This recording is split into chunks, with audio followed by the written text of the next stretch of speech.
안녕하세요. 이제 8개년 행정사 기출문제 풀이에 대해서 좀 진행하도록 하겠습니다. 행정사가 이제 2013년도 처음 1회가 시행되고 나서 처음엔 굉장히 시행착오가 많았어요. 그러니까 어느 게 이제 가장 최선인지에 대한 뭐 그런 어떤 가이드라인이 정해지지 않은 상태에서 출발했다가 최근에 한 4회 정도 지난 시점부터 거의 정형화가 좀 되고 있는 추세입니다. 일단 이제 요 단원별 기출문제 분석표가 있어요. 이거 보시면서 바로 좀 먼저 말씀드릴게요. 그래서 목차 중에 목차에 해당되는 3쪽입니다. 목차 3쪽입니다.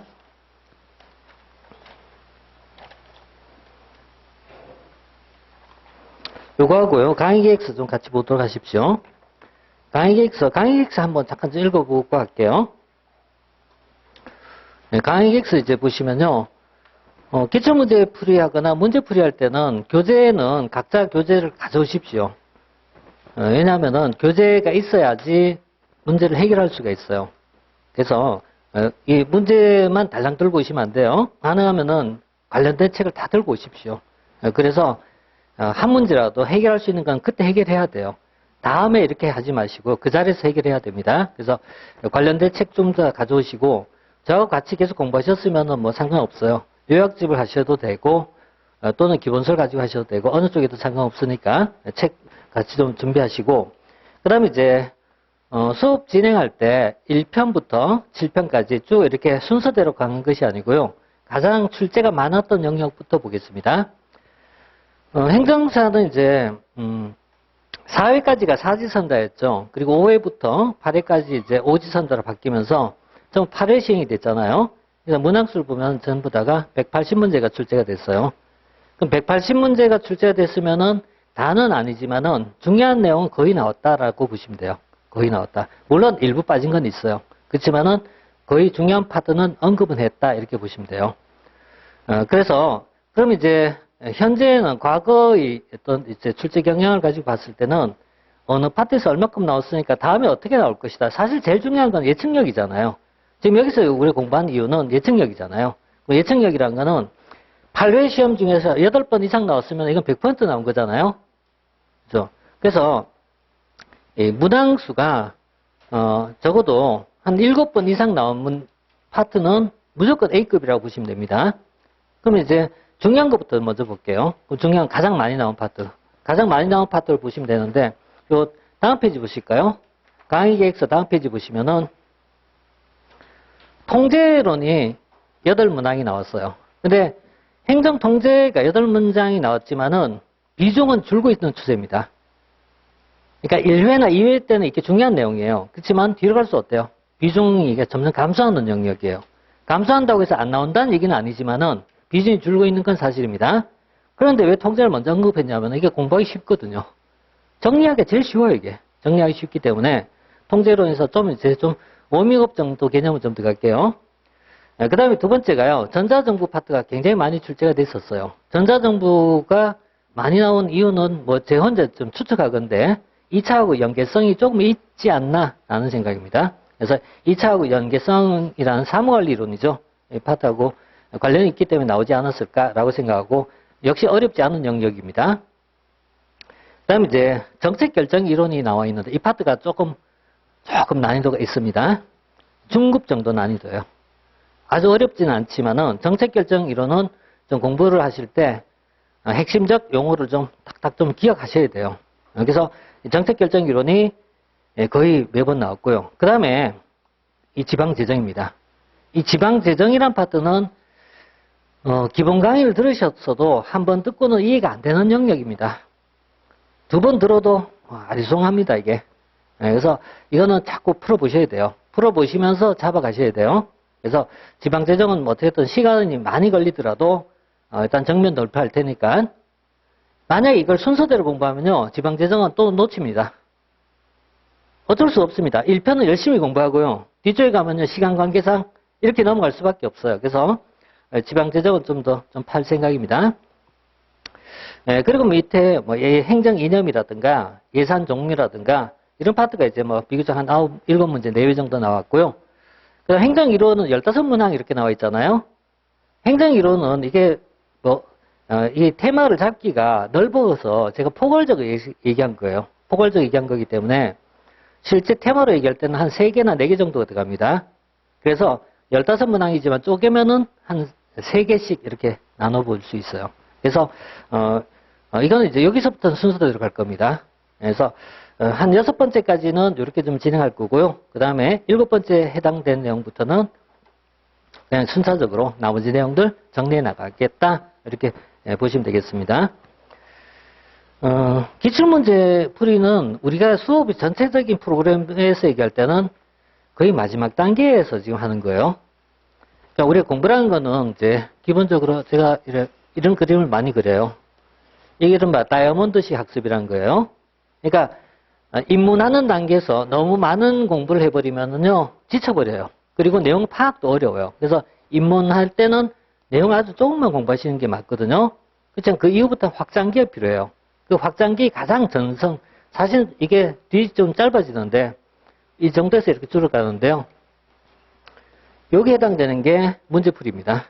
문제풀이에서 가장 많이 넓어지는 영역이에요. 그래서 문제풀이에서 가장 많이 범위를 넓히고요. 그리고 이제 지금 본 것처럼, 기출문제풀이에서, 원래 기출을 요 앞에 많이 얘기하는데요. 솔직히 말해서 이건 큰 의미 없어요. 왜냐면 처음에 기출 풀어봤자 안 풀리는데 무슨 의미가 있습니까? 그래서 여기서 범위를 좀 더 좁히는 영역입니다. 그래서 지금부터 범위를 좁혀가는 단계고요.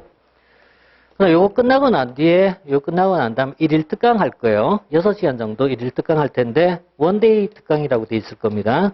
1일 특강 하는데, 요때 더 좁히는 거예요. 더 좁혀가는 과정이고, 1일 특강은 우리가 기출문제 풀이 했던 내용을 바탕에서 들어가기 때문에요. 두 개를 같이 바로 보시면은 나중에 내용을 정리할 때는 좀 더 많이 압축이 될 겁니다.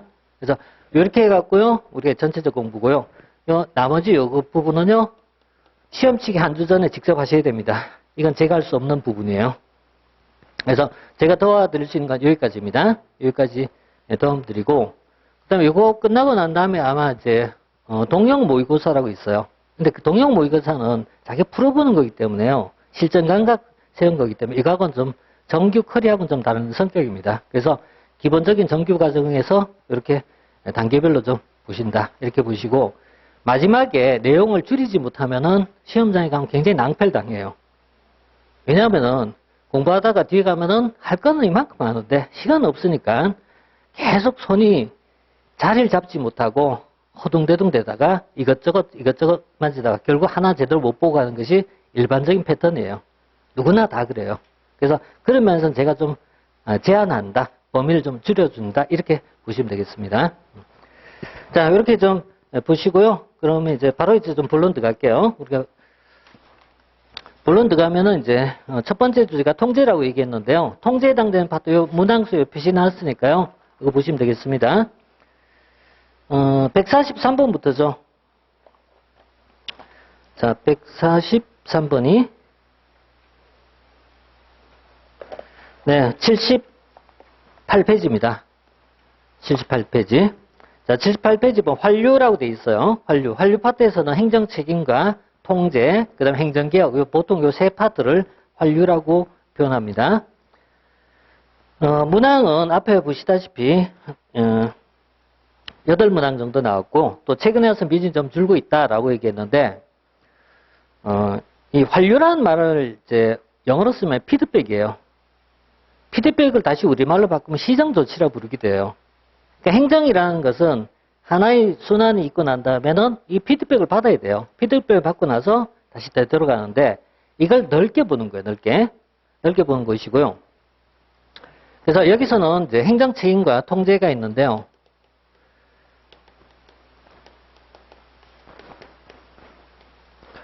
통제 쪽이죠. 통제인데 통제 중에 사법 통제에 대한 파트를 여러분들 행정법에서 공부하신 겁니다. 그러니까 통제라는 개념은 행정에 대한 통제라는 것은 행정에 대해서 누군 감시하고 잘못됐으면 지적하는 것이 통제란 말이에요. 근데 이 통제 중에 법적인 통제도 있고 정치적 통제도 있고 여러 가지 통제가 있을 수 있어요. 그 통제 중에 사법 통제가 여러분 이제 법학에서 공부하신 겁니다. 그래서 그중 행정소송 아니겠습니까? 그게 이제 여기서 속하는데, 통제는 뭐 크게 본다면 이제 두 가지 기준을 잡아요. 하나는 공식적이다, 비공식적이다. 또 하나 외부다, 내부다 이렇게 들어가는데, 내부, 외부란 말은 행정학에서 많이 나와요. 그러니까 행정을 기준 잡았을 때 행정 내부에서 이루어진 것을 내부 통제로 부르는 거고, 행정부 바깥에서 이루어지면 외부 통제가 되겠죠.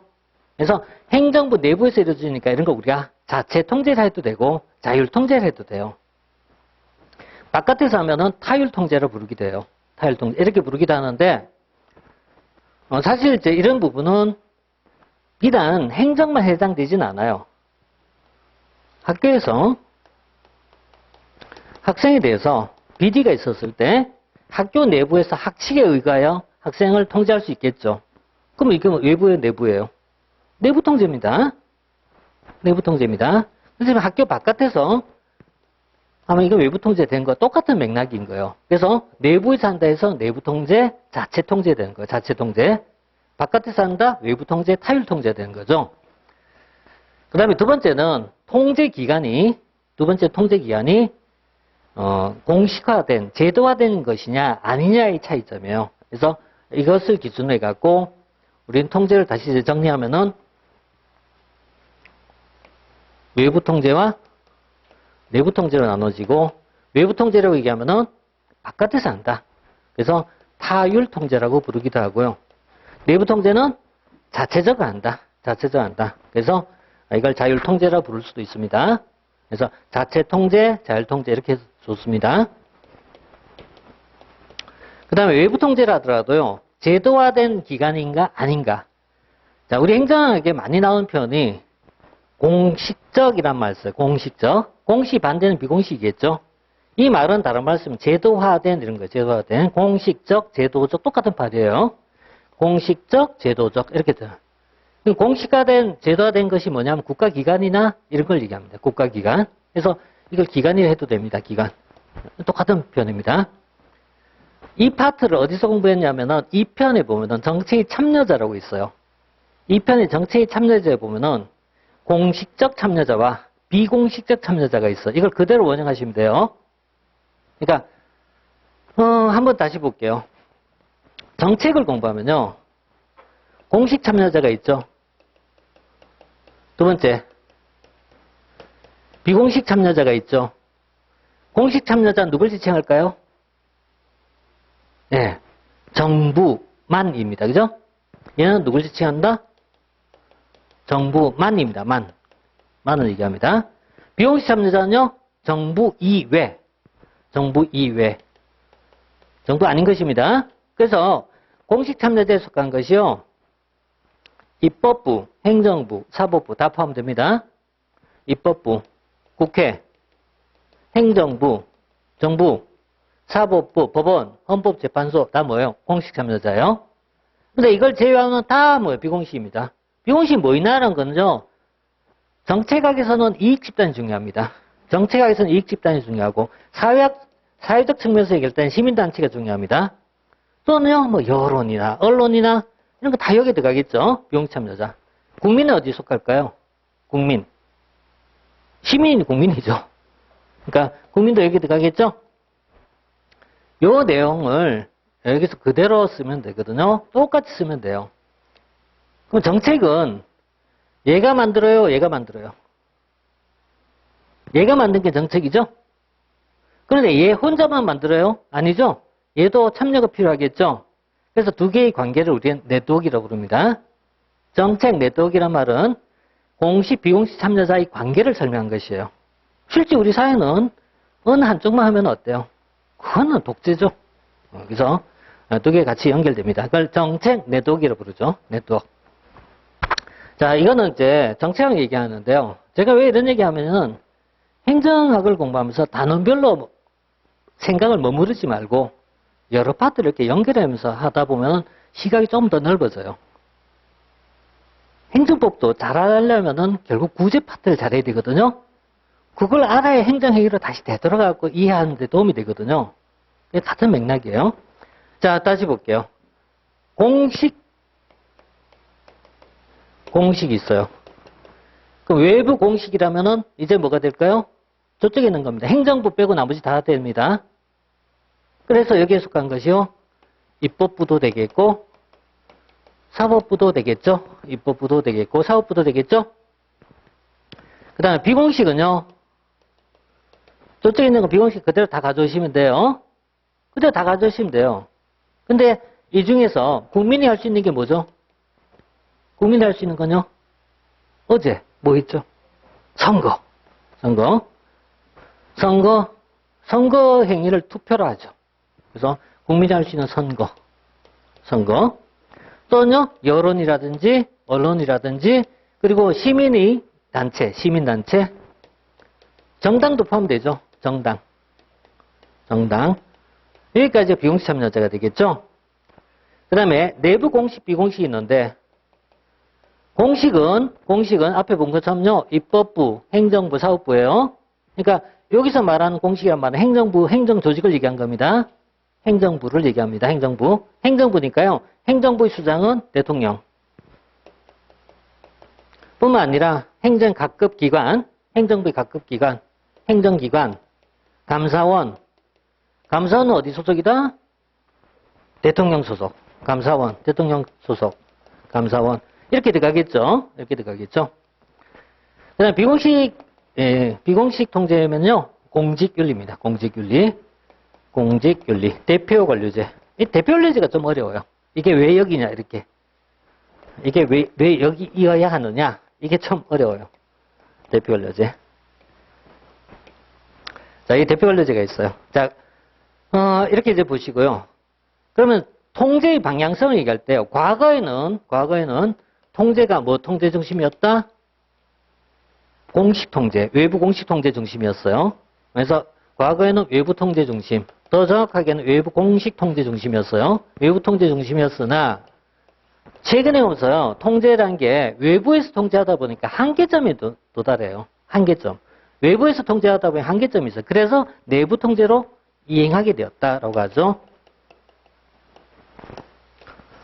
자, 그래서 외부 통제에서 내부 통제 이행하는데 왜 옮기냐라고 하면 그 가장 큰 이유는 행정이 전문성, 복잡성이 높아지기 때문이에요. 그럼 행정이 전문성, 복잡성은 왜 높아질까 다시 되물으면 사회가 그만큼 복잡해지기 때문입니다. 사회가 복잡해지다 보니까요. 행정의 전문성이 높아지고 행정의 전문성, 복잡성이 증가는 외부 통제가 먹히지 않는 거예요. 그래서 내부 통제로 가게 되었다라는 거죠. 자, 이렇게 보고요. 그 다음에 내부 통제만 강화해서 될 문제가 아니라 외부 통제도 뭔가 또 보완이 필요하지 않냐 이거죠. 그래서 사법부도 노력하고 국회도 노력하고 하는 건데 그래서 최근에 와서는요. 통제의 다양화를 씁니다. 통제의 다양화. 그러니까 최근에 와서는 통제의 다양화. 그 중에 하나가 옴부즈만의 강화 같은 것이 될 수가 있다는 얘기죠. 그 중에 하나가. 그래서 옴부즈만 제도가 나오는데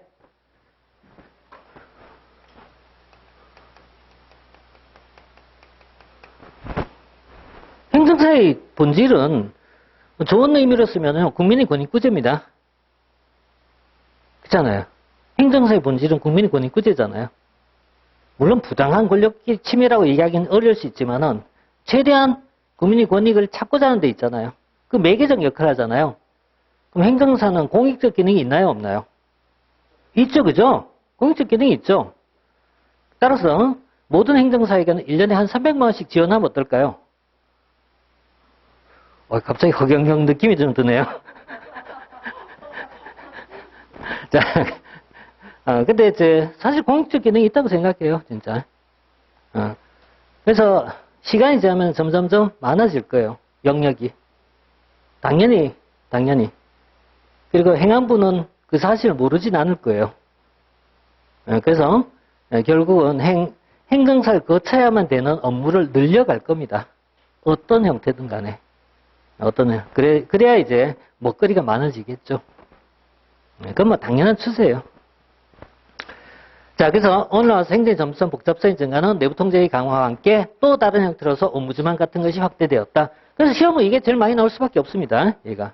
나머지는 분류한 겁니다. 나머지는 분류한 거기 때문에 특별히 공부할 내용이 별로 없어요, 이게. 정말 쉬운 파트예요. 정말 쉬운 파트예요. 자, 문제 한번 볼까요? 자, 143번. 외부 내부 통제에 대해서요, 분류하는데, 다른 것은, 분류를 얘기할 때요, 객관식의 가장 기본 특징은요, 서로 다른 두 가지 성격을 나열하고 어디에 속하냐라는 줄 세우는 거죠. 이게 제일 쉽거든요. 근데 이게 단선 구조일 때가 있고 복선 구조일 때가 있어요. 그래서 조금 어려워지는 거예요. 그래서 단선 구조일 때, 예를 들어서, 우리 타당도를 얘기하면은, 내적 타당도가 있고 외적 타당도가 있어요. 그럼 외적 타당도와 내적 타당도 제외 요소가 아닌 것. 그 다음에 예산의 원칙을 공부하다 보면은 전통적 예산 원칙과 현대적 예산 원칙이 있어요. 그럼 두 개 구분하는 거잖아요. 그러니까 이런 거는 두 개 중에 하나잖아요. 또는 재무행정 보시면은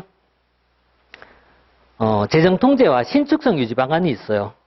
그럼 재정통제 방안과 신축성 유지 중에서 이렇게 물을 수도 있지만 다음 중 성격이 다른 것을 이렇게 묻겠죠.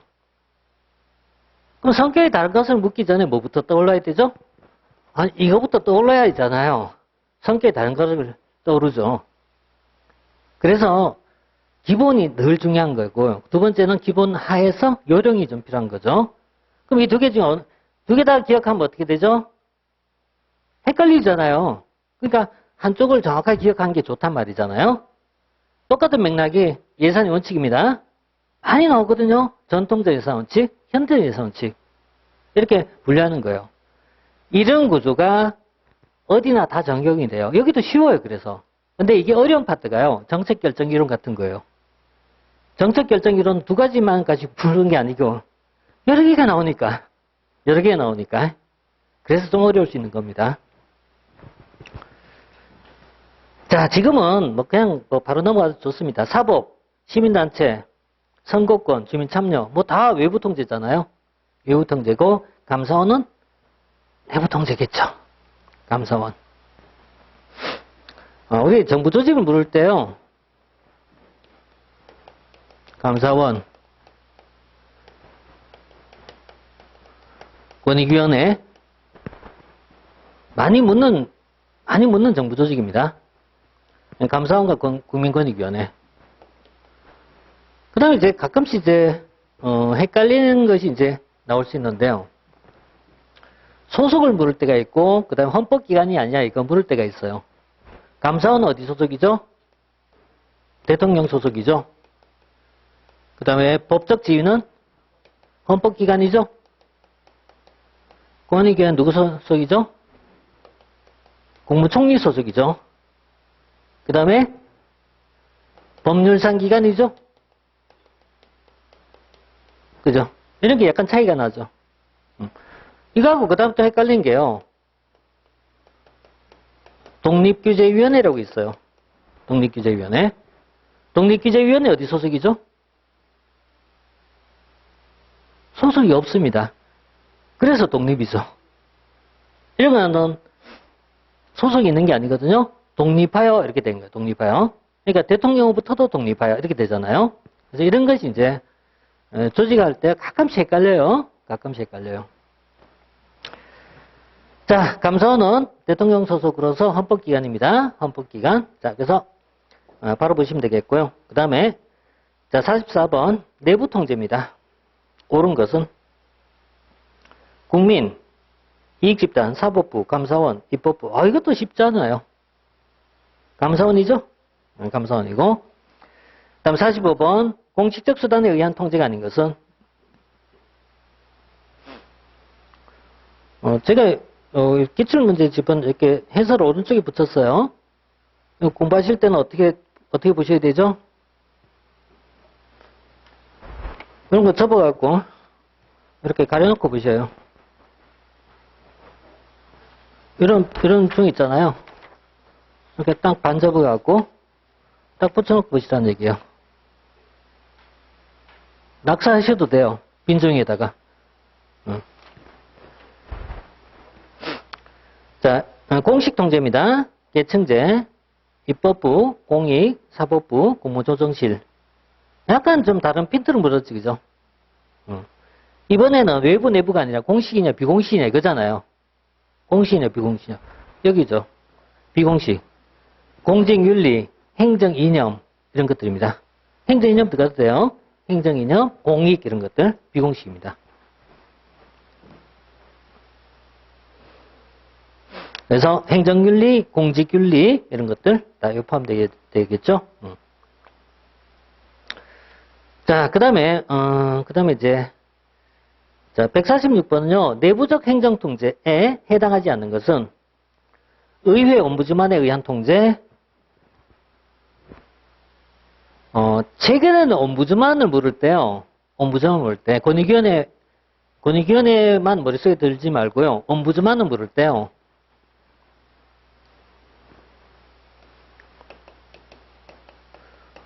이 옴부즈만의 소속이 어디냐에 따라서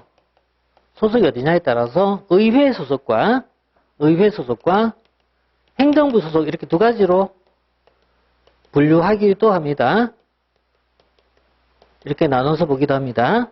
옴부즈만의 소속이 의회 소속인 경우도 있고 행정부 소속도 있는데 원래 스웨덴에서 나왔던 옴부즈만은 의회 소속으로 출발했지만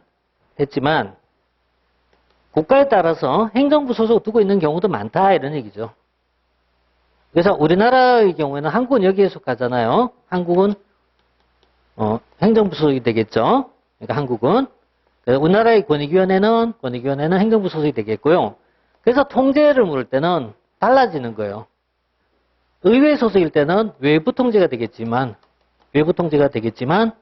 행정부 소속일 때는 내부 통제가 되겠죠. 내부 통제. 그러니까 통제를 물을 때는 좀 달라질 수가 있어요. 어느 게 더 좋다라고 답은 없어요. 답이 어디 있어요? 장단점이 있을 뿐이지. 근데 옴부즈만 어디 있는 게 더 좋을까요? 여기에 좋을까요? 여기에 좋을까요? 외부가 좋을 것 같아요? 진짜요? 진짜요?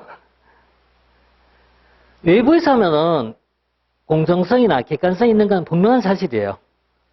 그죠? 근데 외부에 있으면요, 관련 기관이 협조를 해주냐, 이게 문제가 돼요. 사실적인 부분에 들어가면 내용이 달라져요. 국회에서 소속인데 관계기관이 협조 요청을 했을 때 협조해줘야 되잖아요. 근데 이런저런 사유로 뻗대면 어떻게 해요? 답이 없어요. 행정부 소속이면은 그 권위를 받아서 할 수가 있어요. 그래서 이 장단점은 없어요. 장단점이 다 있는 거죠. 자, 1번은 의회 옴부즈만은 외부 통제가 되겠죠? 그죠?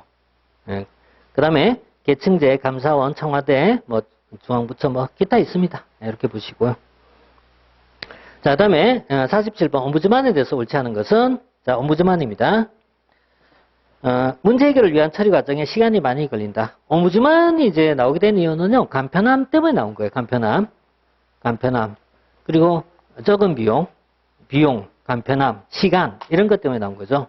그래서, 시간이 많이 걸리면 옴부즈만의 의미가 없죠. 옴부즈만이. 옴부즈만이 왜 빠를까 이렇게 생각하면요, 당연히 빠를 수밖에 없어요. 보통 이제 우리가 권익위원회, 얘 권익위원회잖아요. 권익위원회.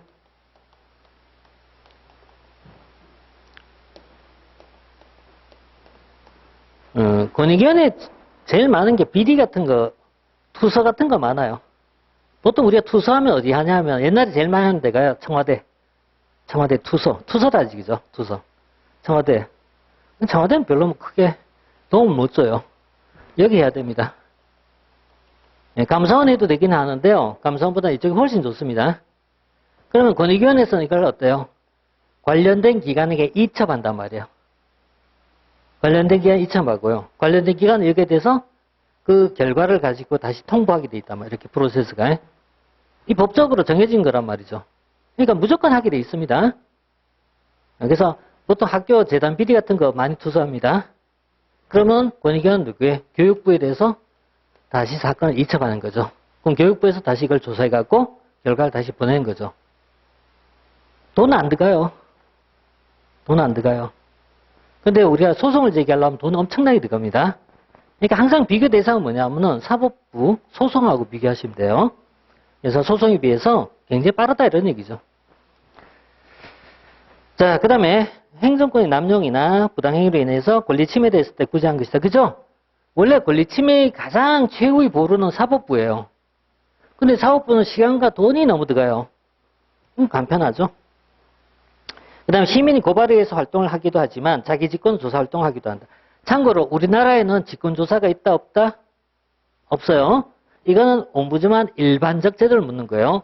항상 물을 때 일반적 옴부즈만과 항구의 옴부즈만 구분하셔야 돼요. 그러니까 옴부즈만은 일반적이라는 말 쓰지 않더라도 옴부즈만은 한국의 옴부즈만하고는 좀 다른 측면이 있기 때문에 구분하셔야 돼요. 한국의 옴부즈만은 권익위원회죠. 권익위원회. 그래서 일반적 옴부즈만은 헌법기관이 대부분이고 우리나라의 경우는 법률상 기관이고 옴부즈만은 조사권은 가지고 있지만 시정조치권은 없죠. 그러니까 옴부즈만 하면 먼저 기억하실 내용이 세 가지거든요. 1번 헌법기관, 2번 조사권, 그 다음에 3번 국회, 입법부, 의회 소속. 의회 소속은 아닌 경우도 있어요. 그렇지만 일반적으로는 이렇게 돼 있죠. 그런데 이 조사권이죠. 그러니까 이 조사권은 두 가지가 있죠. 신청 조사가 원칙이지만 경우에 따라서는 직권 조사를 할 수도 있다. 그렇지만 우리나라는 신청 조사만 인정되고 우리나라는 직권 조사는 없다라는 거.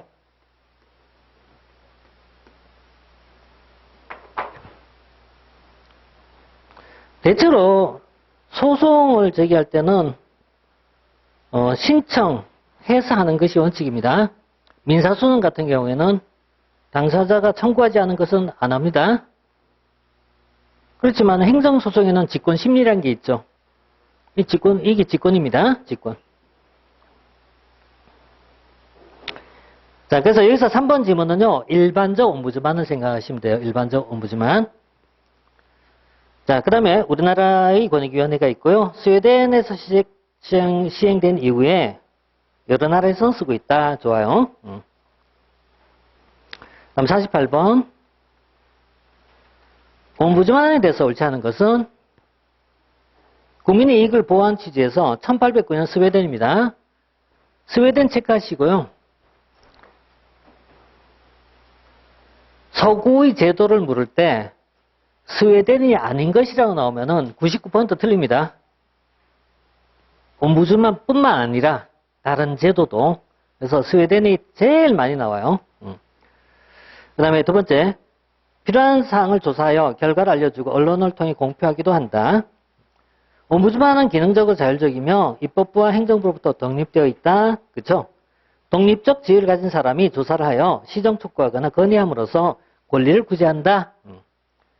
옴부즈만과 유사한 권익위원회는 법원이 내린 결정에 대해서 시정 조치할 수 있다 없다? 없다. 조사권만 한다. 그래서 여기 이제 두 가지입니다. 자, 조사권.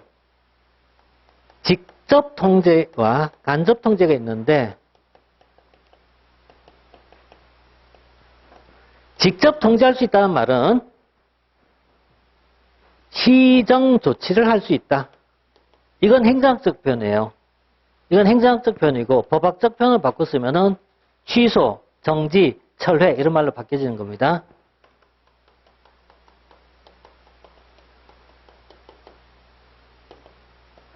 요 말의 차이점은 법학에서 공부하시면 되고요. 그죠? 법학에서는 정지하고 또 중단도 있죠. 이건 법학에서 공부하시면 되겠고. 그래서 이걸 직접 통제라 부르고 간접 통제란 말은 조사를 얘기한 거예요. 조사권. 조사. 또는 시찰권 이래 해도 돼요. 시찰권. 조사, 시찰. 이렇게 두 가지가 시찰도 조사의 일종입니다. IAEA라고 국제원자력감시기구가 있어요. 얘가 북한에 대해서 사찰을 하겠다. 핵 사찰하겠다. 북한이 거부해갖고 탈퇴했는데 핵 사찰이에요. 사찰을 뭘 얘기하죠? 이거. 이건 아니에요. 그래서 북핵 시설에 CCTV 설치하고 이런 겁니다. CCTV. 그것만 하지 가서 철거는 못하죠. 자, 그 다음에 소추권이란 말이 나올 때 좀 애매해요. 일반 공무원 시험에서는 이게 여기까지 나왔는데 소추란 말을 쓸 때는 이건 좀 애매하기 때문에 이렇게 세모 정도 보십시오. 소추. 이게 경우에 따라 좀 다릅니다. 이건 모르신 게 차라리 나을 수도 있습니다. 소추는 두 가지가 있어요. 일반 소추가 있고 탄핵 소추라는 게 있어요. 탄핵 소추가 지난번에 대통령 탄핵. 자, 그래서 5번 바로 뭐 틀린 거 아시겠고요. 그다음 149번 권익위원회는 총리 소속이죠. 국무총리 소속이고, 자, 우리나라의 기구 중에 대통령 소속이 있고요. 국무총리 소속이 있어요. 어이쿠, 뭐가 사고가 생겼네. 빠졌습니다. 자, 대통령 소속과 국무총리 소속 기관이 있어요. 대부분은 총리 소속이라고 이해하시면 돼요. 대부분. 근데 국무총리 소속이 대부분인데요. 대통령 소속은요, 위원회 중에 두 개가 핵심이죠. 방통과 규제. 다시, 방송통신위원회와 규제개혁위원회는 대통령 소속이죠. 그리고 감사원. 네, 대통령 소속이죠. 대부분 나머지는 다 국무총리 소속이라고 보시면 돼요. 그래서 기억하실 때는 대통령 소속만 기억하시면 더 정확합니다. 네, 물론 3개만 있나 물으면 아니에요. 대통령 소속기구 10개도 넘어요. 나머지는 행정학적 측면에서는 중요하지 않다는 얘기예요. 통일주체 국민회의 이런 거 우리가 뭐 중요하겠습니까? 아무 필요 없습니다. 그래서 자, 그 다음에 권익위원회 임기는 3년이고요. 연임할 수 없다. 이게 1회 문제에서 좀 쉽게 나왔어요. 쉽게 나왔는데 대부분 다 연임할 수 있죠. 대통령 빼고는 연임할 수 있습니다. 우리나라 대통령 단임제는 아시죠? 자, 대통령 빼고는 다 연임할 수 있습니다. 그 다음에 권익위원회 위원은 재직 중 의원을 겸임할 수 없다. 이건 당연한 얘기입니다. 정당의 당원이 될 수 없다. 또는 공직을 맡을 수 없다. 이건 당연한 얘기입니다. 시험 문제 두 개 밑에 있네요. 5번도 있네요. 정당의 당원이 될 수 없다. 이건 당연한 얘기입니다. 고청 민원에 관한 업무를 담당한다. 좋습니다. 그래서 이렇게 나왔고요. 그 다음에 이제 150번 볼게요. 자, 우리나라의 권익위원회에서요, 옳지 않은 것은 국무총리 소속으로 설치되어 있으며 ombudsman 일종으로 간주되기도 한다. 맞아요. 권고, 의견 표명, 감사, 의뢰를 할 수 있다. 맞아요. 주의할 사항은요, 감사라고 쓰면 틀려요. 감사는 감사원에서 하는 겁니다. 감사라는 말하고요, 감사 의뢰라고 돼 있잖아요. 의뢰라고 돼 있잖아요. 감사는 감사원에서 하는 겁니다. 권익위원회는 감사권이 없습니다. 감사권이 없습니다. 감사하려면 뭘 해야 되죠? 그 부서에 가서 자료 제출을 받아야지 감사할 수 있죠? 자료 제출을 받으려면 법적 권한이 있어야 되겠죠? 그래서 감사는 아무나 할 수 없다는 얘기예요.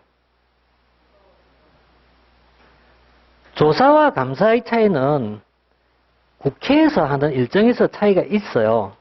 근데 우리 행정에서는 중요하지는 않지만 오랜만에 헌법 얘기해야 되는데 국정감사란 게 있고요. 국정조사가 있어요. 이건 헌법학에 나오는 얘기입니다. 연 1회. 다른 말씀 정기. 예. 그리고 국정조사는 수시로. 국정감사는 국정 전반에 걸쳐서. 국정조사는 특정 사안에 대해서. 이렇게 하면은 국정조사가 돼요. 이 내용은 중요한 게 아니고요. 지방행정 공부할 때 사무감사하고 사무조사라는 개념 때문에 의미가 있어요. 그래서 이걸 지방에서는 얘를 사무감사로 부르고 이쪽을 사무조사로 부르죠. 자, 우리 흔히 국조건 발동했다 이렇게 써요. 국정조사. 자, 이건 특정한 사안에 대해서 하는 거죠. 이런 차이점. 그래서 용어가 비슷비슷한 말이기 때문에요. 우리가 이제 그냥 감사란 말 쓸 때 하고요. 국정감사란 말 쓸 때 하고요. 조금 구분하셔야 돼요. 감사는 누가 한다고 했죠? 감사원이. 국정감사는 국회에서. 그래서 뭐 그런 차이가 있다 이렇게 보시면 되겠죠?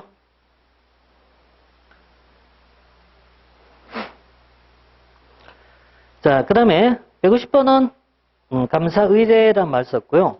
그 다음에 3번 고충민원 처리에 관한 사항을 목적한다. 그 다음 권익위원회는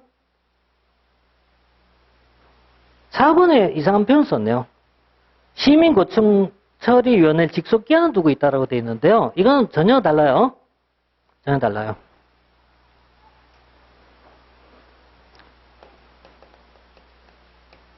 권익위원회는 국가기관입니다.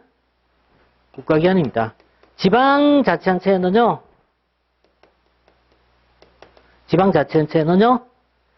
여기 나온 것처럼 시민고충처리위원회를 둔다 이렇게 되어 있어요.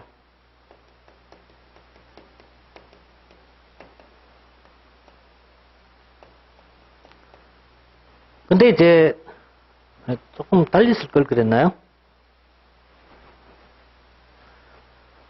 여기 차이점이 있어요. 차이점이 있는데 권익위원회는 이건 필수기관이에요.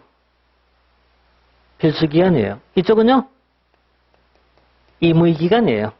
임의기관의 말은 둘 수도 있고 안 둘 수도 있어요. 그래서 지방자치단체 두는 시민고충처리위원회는요 둘 수 있다는 얘기지 둬야 되는 건 아니에요. 우리 시험에 안 나오는데 이거 물은 시험도 있었어요. 이렇게. 그래서 그냥 참고로 봤습니다. 참고로 봤고. 근데 공통점은 둘 다 위원회, 둘 다 있잖아요. 권익위원회란 말 써도 됩니다. 그래서 명칭은 다 위원회, 권익위원회 말 써도 됩니다. 자, 이렇게 하고요. 자, 여기서 4번이었는데요. 뭐 이것도 이제 천천히 푸니까 의외로 시간이 많이 걸리네요. 네.